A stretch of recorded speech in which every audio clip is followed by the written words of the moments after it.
Assalamualaikum warahmatullahi wabarakatuh. Perkenalkan, nama saya Olivia Dwi Rusalda, NIM 2004-20066 dari Prodi Ilmu Administrasi Negara, mata kuliah Budaya Organisasi. Sekarang saya akan menjelaskan tentang budaya sektor publik dengan budaya sektor swasta. Sebelum itu saya akan menjelaskan tentang definisi budaya kerja. Budaya kerja adalah suatu falsafah yang didasari pandangan hidup sebagai nilai-nilai yang menjadi sifat kebiasaan dan juga pendorong yang dibudayakan dalam satu kelompok dan tercermin dalam sikap menjadi perilaku, cita-cita, pendapat, pandangan, serta tindakan yang terwujud sebagai bekerja. Budaya organisasi yang definisikan sebagai keyakinan yang mendasari asumsi, nilai, dan cara berinteraksi yang berkontribusi pada lingkungan sosial dan psikologis dari suatu organisasi. Budaya organisasi sedikit berbeda dengan budaya perusahaan. Budaya organisasi merupakan identitas dari sebuah organisasi, sebuah pembeda antara satu organisasi dengan lainnya. Selain menjadi pembeda, budaya bisa menjadi tenaga pendorong elemen yang ada di organisasi juga. Jika budaya tersebut terimplementasi dengan baik, budaya kerja menjadi penting bagi perusahaan karena budaya kerja menjadi ciri khas yang membedakan suatu perusahaan dengan perusahaan lainnya. Budaya kerja adalah sebuah proses mengajarkan pengetahuan dan keahlian tertentu serta sikap agar karyawan semakin terampil dan mampu melaksanakan tanggung jawab dengan semakin baik. Idealnya budaya kerja harus dirancang untuk mewujudkan tujuan-tujuan organisasi yang pada waktu bersamaan juga mewujudkan tujuan-tujuan pada pekerja serta perorangan. Budaya kerja sering dianggap sebagai aktivitas yang paling umum dan para pimpinan mendukung adanya budaya kerja. Karena melalui budaya kerja, para pekerja akan menjadi lebih terampil dan karenanya akan lebih produktif, sekalipun manfaat-manfaat tersebut harus diperhitungkan dengan waktu yang tersita ketika pekerja sedang dilatih. Menurut para ahli, menurut Dassler, bahwa budaya kerja merupakan proses mengajar keterampilan yang dibutuhkan karyawan untuk melakukan pekerjaannya. Berdasarkan beberapa definisi di atas, bahwa budaya kerja merupakan salah satu usaha dalam meningkatkan mutu sumber daya manusia dalam organisasi karyawan, baik yang baru ataupun yang sudah bekerja. Perlu mengikuti budaya kerja karena adanya tuntutan pekerjaan yang dapat berubah akibat perubahan lingkungan kerja, strategi, dan lain sebagainya. Tujuan diadakannya budaya kerja dan pengembangan diselenggarakan perusahaan terhadap pegawai dikarenakan perusahaan menginginkan adanya perubahan dalam prestasi kerja pegawai sehingga dapat sesuai dengan tujuan perusahaan. Dengan tujuan dilaksanakan budaya kerja dan pengembangan itu menggambarkan bahwa peranan program sangat penting bagi perkembangan pegawai dengan perusahaan itu sendiri.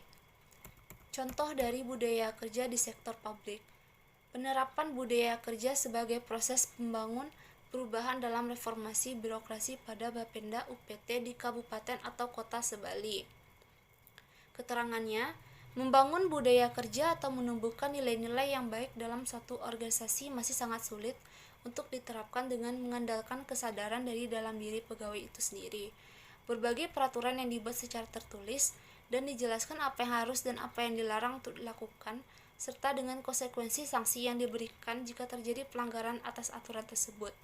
Dianggap sebagai formalitas atau pelengkap administrasi saja karena setiap aturan yang dibuat akan selalu ada usaha untuk mencari celah agar dapat dilanggar.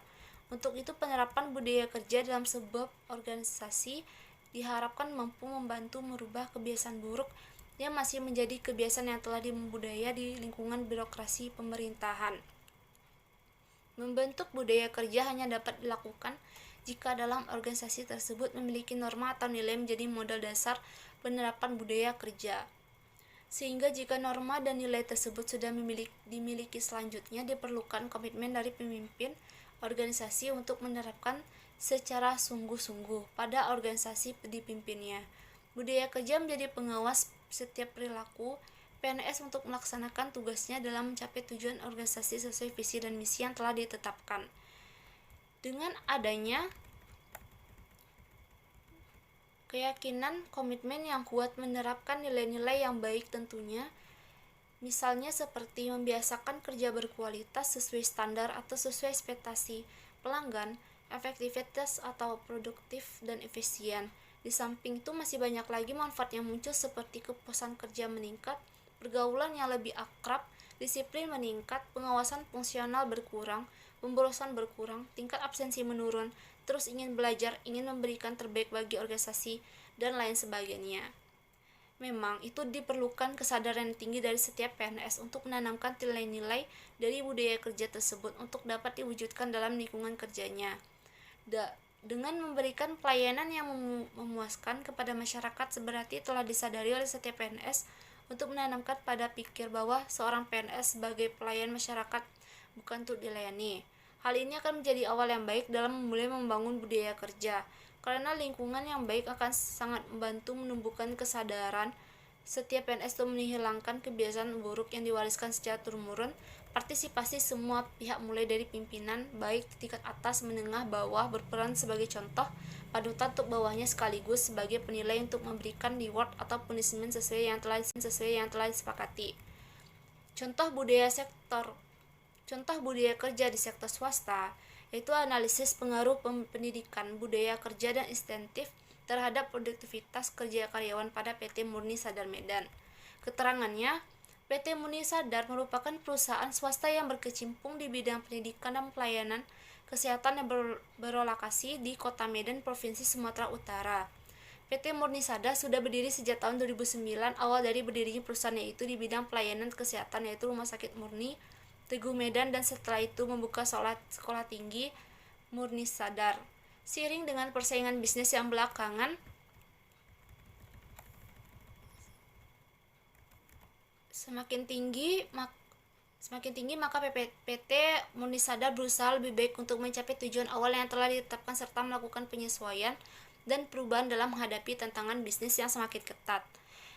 PT Murni Sadar dalam menjalankan kegiatan untuk bertahan untuk persaingan bisnis yang semakin ketat pastinya membutuhkan sumber daya manusia berkualitas. Memiliki kinerja produktivitas, hal tersebut sangat diperlukan untuk mendukung kegiatan organisasi agar berjalan dengan baik serta dapat bertahan di tengah persaingan bisnis yang semakin ketat dan mampu berjalan sesuai dengan perubahan teknologi. Untuk mengatasi masalah ketenagakerjaan salah satunya yaitu dengan mempertimbangkan sumber daya manusia berdasarkan latar belakang pendidikan yang telah ditempuh, di mana pendidikan akan berpengaruh pada produktivitas kerja masing-masing karyawan. Dari pendidikan tersebut, karyawan akan dituntut untuk mengetahui memahami hal apa saja yang akan dikerjakan. Apabila karyawan memiliki latar belakang pendidikan yang tidak sesuai dengan dibutuhkan oleh organisasi, maka bisa jadi akan membutuhkan waktu yang lama bagi karyawan untuk bisa menyesuaikan diri dengan bidang kerja yang akan dikerjakannya. Maka dari itu, pendidikan yang ditempuh akan berdampak bagi produktivitas kerja karyawan. Kemampuan beradaptasi individu juga akan berpengaruh pada kemampuan karyawan dalam memahami bidang kerja yang akan dikerjakan. Selain pendidikan, ada dua faktor yang mempengaruhi tingkat produktivitas, yaitu budaya kerja dan insentif. Budaya kerja di PT Murni Sadar dipandang dari segi sikap perilaku yang menjunjung profesionalisme, kerja atas dasar integritas, kerjasama yang sinergis, yang saling membangun, kerendahan hati, dan saling melayani. Contoh yang dari budaya kerja di PT Murni Sadar yaitu terjalinnya kerjasama yang sinergis antar sesama karyawan, baik antara bawahan dengan atasan maupun antar departemen, atas dasar saling membangun terciptanya sikap profesionalisme dan masing-masing karyawan terlepas dari adanya masalah pribadi yang mungkin dihadapi oleh masing-masing karyawan yang dilandasi atas dasar ketulusan. Sikap kerendahan hati oleh atasan terhadap bawahan atas dasar saling melayani. Budaya kerja dinilai penting untuk menilai produktivitas karyawan di bidang kedisiplinan, misalnya keterlambatan. Perbandingan antara budaya sektor publik dengan budaya sektor swasta, kedua contoh tersebut, yaitu pada sektor publik, dalam instansi ini membentuk budaya kerjanya hanya dapat dilakukan jika dalam organisasi tersebut memiliki norma atau nilai yang menjadi modal dasar penerapan budaya kerja, sehingga jika norma dan nilai tersebut sudah dimiliki, selanjutnya diperlukan dengan komitmen pemimpin organisasi untuk menerapkan secara sungguh-sungguh pada organisasi yang pemimpinnya. Keyakinan dan komitmennya yang kuat menerapkan nilai-nilai yang baik, seperti membiasakan kerja berkualitas sesuai standar, sesuai ekspektasi pelanggan, efektif dan produktif dan efisien.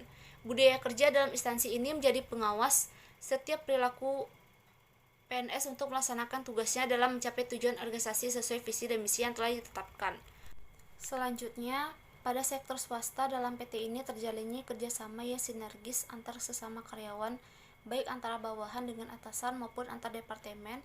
Atas dasar saling membangun, terciptanya sikap profesionalisme oleh masing-masing karyawan, terlepas dari adanya masalah pribadi yang mungkin dihadapi oleh masing-masing karyawan yang dilandasi atas dasar ketulusan, sikap kerendahan hati oleh atasan terhadap bawahan atas dasar saling melayani. Budaya kerja dinilai penting untuk menilai produktivitas karyawan di bidang kedisiplinan, misalnya keterlambatan dengan mempertimbangkan sumber daya manusia berdasarkan latar belakang pendidikan yang telah ditempuh, di mana pendidikan yang berpengaruh pada produktivitas kerja masing-masing karyawan. Dari pendidikan tersebut, karyawan akan dituntut untuk mengetahui dan memahami hal apa saja yang dikerjakan.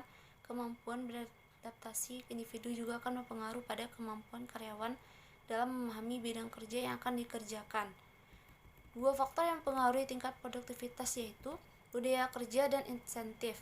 Budaya kerja di PT Murni Sadar dipandang dari segi sikap dan perilaku, yaitu menjunjung profesionalisme kerja atas dasar integritas, kerjasama yang sinergis, saling membangun, kerendahan hati, dan saling melayani. Kesimpulannya yaitu dari penjelasan di atas dapat disimpulkan bahwa budaya kerja sangat penting dalam semua sektor publik maupun swasta, karena dengan budaya kerja yang baik akan membawa hasil yang baik di dalam suatu organisasi tersebut, sehingga nilai menjadi pendorong di dalam suatu kelompok tersebut akan menjadi sebuah sikap untuk berperilaku dan tindakan yang akan terwujud dalam budaya kerja dalam organisasi tersebut. Sekian penjelasan dari saya. Mohon maaf jika ada kesalahan. Saya tutup. Wassalamualaikum warahmatullahi wabarakatuh.